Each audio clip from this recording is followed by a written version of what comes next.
Warsong Gulch. I want to learn more about this. Let's learn about it together. I found this wonderful video from OG Haptics. I really highly recommend you go and watch it. It's where I got all of this information from, and I'm going to be summing it up hopefully in less than 15 minutes, but I do recommend you go and watch his video after this. First things first, the beginning of the game. We have all of our classes here. They all have different roles. Let's go over them. The rogue is not on offense, the rogue is on defense. Their job is to sit inside the base here and protect the flag. They are going to grab this speed buff at the very beginning just to use it up, and then they're going to sit maybe in balcony or inside the room here in stealth, protecting the flag. Second line of defense is our hunter. Our hunter is going to try to prevent people from getting into the base in these positions here. They'll be protecting this entrance, and there's one back here. They'll be using flares and traps. They will ideally soften up any targets before they get into the rogue, if they get into the rogue. Third line of defense is the warlock. The warlock will be fighting mid, however, they'll be the first to come back to aid the hunter or aid the rogue, if they call for it. On the offensive side of things, our MVP here is the druid. The druid is our flag carrier. They're the one who is going to try and get in, get the flag, and get out safely. Along with the druid, we have two mages. The mage's primary job is to peel any enemies off of the druid. Peeling basically just means getting them off, polymorphing them, CCing them, slowing them, fighting them, killing them. Anyone who is on our druid buddy who's trying to carry our flag from the enemy base into our base, the mages are going to stop them. That's their primary job. Now, if the druid is having a hard time getting into the base and getting the flag, they might have a mage help them out. So the druid might say, come up to the top here on the exit to ramp and wait, next to graveyard. The mage would then run in, get the flag, and just get it from A to B. Mage is very powerful at getting it across this short distance. They'll drop the flag, give it to the druid, who will then try and get it across the map, back to the base. If the druid is having trouble getting in, another strategy might be to have one of the healers come and help them. Now in the middle of the field here, we have our warrior. Our warrior is the one who's going to be initiating group fights. Our mid team is trying to kill the enemy to send them back to their graveyard. Ideally, you can stagger the enemies going back to the graveyard so they don't all res at once. This will make it very hard for the enemy team to win fights.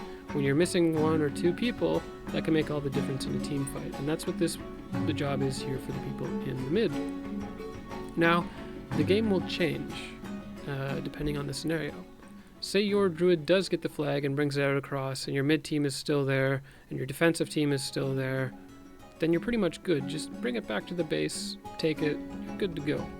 However, say you get the flag and you're bringing it across, and the enemy gets the flag and they're bringing it across, what do you do? Well, your top priority should be to protect your flag carrier. It's not to go and stop the other flag carrier. You want to protect yours first and foremost, get them into a safe position back towards your base. That's the priority. If you can, obviously, kill the enemy flag carrier and send the flag back and get an easy cap. Say that doesn't happen, say the enemy flag carrier makes it through to their base, they come up to the roof and they're waiting there. Your flag carrier gets the flag, comes around, you're on your roof and you're waiting there. This is a bit of a stalemate. The flags are now in two entirely different sides of the map. This is where we transition from kind of the initial opening phase here to a second phase. Now for this second phase, people have different roles. We can see that the hunter has withdrawn back into the base and they're at this kind of quote-unquote banana area. We can see the mages have joined them, and we can see that one of the healers has also come back and joined our flag carrier, the druid down here, and they are in a defensive position. Now, the enemy team is going to try and come in here, get past the mages, get past the hunter, and kill the flag carrier.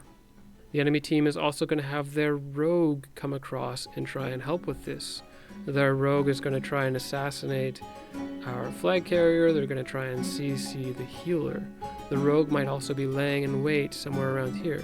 So if the enemy team comes up and gets past the defenses and flushes out our flag carrier, what's our flag carrier going to do? They're going to run down to here, they're going to run over to here, they might try and wrap back around inside up here. And the enemy rogue is going to be trying to sit there and wait for this guy and stop him, which is going to give their team time to catch up and kill our flag carrier. We don't want that to happen, which is why we have these guys here, our mages and our hunter. They're going to try and CC and stop anyone from getting to our precious flag carrier. That's also why we've brought in a priest or someone who can dispel or purge. The enemy team, if they're very sweaty and they're a very good team, they might use free action potions to just run past our mages and our hunter, completely ignoring them. That's where our priest comes in, or our person who can dispel. They want to immediately get rid of any free action potions on the enemy, so they can't just run past our defenses. We're going to sit here, and that's pretty much it. In the event that they do get past our defenses, though, our flag carrier is going to try to kite, which is just run, buy time, stall, do whatever they can to just stay alive, while people on our team ideally come back from the graveyard to help defend them. While this is happening, it's very important that our flag carrier, say they're going to die. Say this team is like, we're going to lose our flag carrier. It's very important that they call out and say this. Say, hey, offensive team up here, you guys who are trying to get our flag back, we're about to die. We need someone to repick. You say this in advance so that someone from the team here can go over and try to get ready to pick up the enemy flag. Otherwise, the enemy's going to capture. Because while they're about to kill your guy, they're telling their team, hey, we're about to kill their guy, get ready to capture. They're going to position their dude right here. We're going to say, hey, we're about to die. We're going to position our dude right there too, and it's going to become a fight for who can, either they can cap or we can get the flag back. So very important to communicate, we're about to die, please get a repick on the flag. On the flip side of things, we have our offensive team. So the moment that our flag makes it into the mid and their flag makes it into the mid and we're crossing, the rogue's job changes. It changes from defense over to, I need to stop the enemy flag from getting captured. And the rogue wants to do this preemptively. The rogue wants to basically ambush. So say the rogue has died in the defense, they're going to mount up, try and run across ASAP, and ideally try and get over to the enemy's roof and stealth and wait there for the enemy to show up. So let's say these guys down here, now the enemy, our rogue is going to try and sneak in and wait on top of the roof here and stealth. These guys won't know he's there. He'll communicate to the rest of the team, hey, this is where the flag carrier is. Now when the offensive team comes in to attack all these defensive dudes, the rogue is going to sap the healer and CC our flag carrier while the offensive team pushes through to try and kill the flag carrier. So the rogue's job is sit and ambush. Very different from what you'll see in a lot of random groups where the rogue is kind of just like trying to be a PvP king, get as many killing blows as they can, try and just, do as much damage as they can. In this case, in an organized group, rogue is much more strategic. Now for our offensive group who's coming up here to Zerg and try and get into the hold, this is where you want to use your free action potions. Basically do the opposite of what I said down here, and good luck. Another thing for the offensive team to call out is when you're about to kill the flag carrier, say, hey, flag carrier's about to die, get ready to cap. That is capture. Our flag carrier then, if we're very certain that the enemy flag carrier is about to die, our flag carrier will want to jump down and get to the flag capture point and wait there. Very important this communication goes out. Now those things aside, you've got the strategy down, you kind of understand what the roles for all the people are, you want to assemble your team or you want to join a team. It's very important that everyone in that team understand what their role is. If you have a warrior who doesn't know that their job is to control mid, lead team fights, and kill the AFC, the warrior might think, hey, I'm going to go capture the flag. I know I've done this a lot. I don't know what my role is. I've never looked at this information. No one's ever told me. I didn't even know it was out there. So make sure everyone on your team knows what their role is going to be.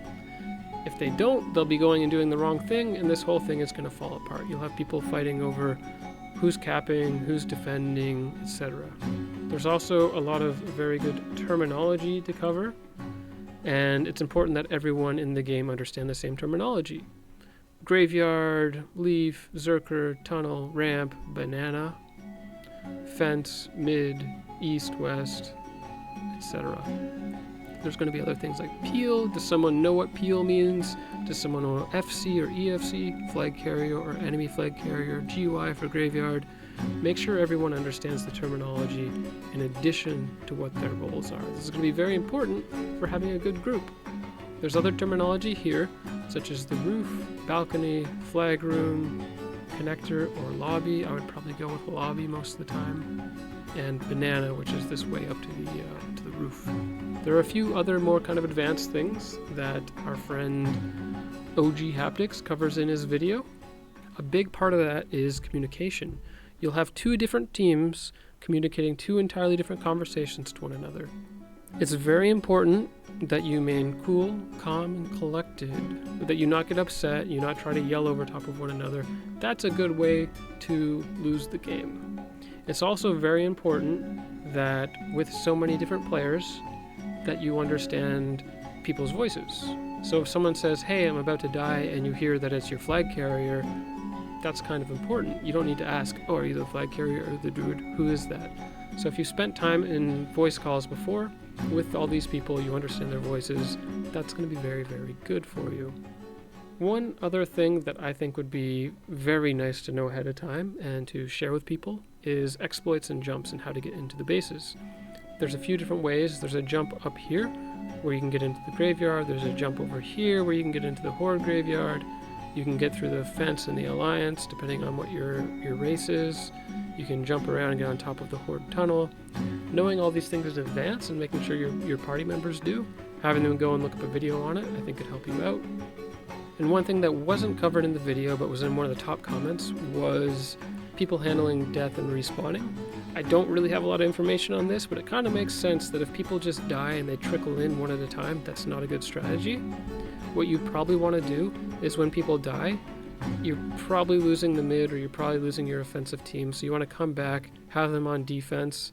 The enemy team might be rolling in while that's happening, so you want to come over to defense for the first wave of rezzers. Maybe the second wave of rezzers comes up the back of the tunnel and tries to trap the attacking team. Again, haven't watched any videos on this or read anything. I don't have a lot of information, but it stands to reason that getting good at respawning and not just dying again will be a very big part of how to manage this game. So I don't know if I did it in less time than he did, but I think that I've added something useful to this. That's it. I'm going to go try and get a group together. I'm going to go and try and do some Warsong Gulch, hopefully do some pre-made Warsong Gulches with my guildmates, and wipe the floor with the frickin' alliance. They're going to die. Alright, thank you so much for listening. I hope this was helpful. Take care. Have a great day. Bye-bye.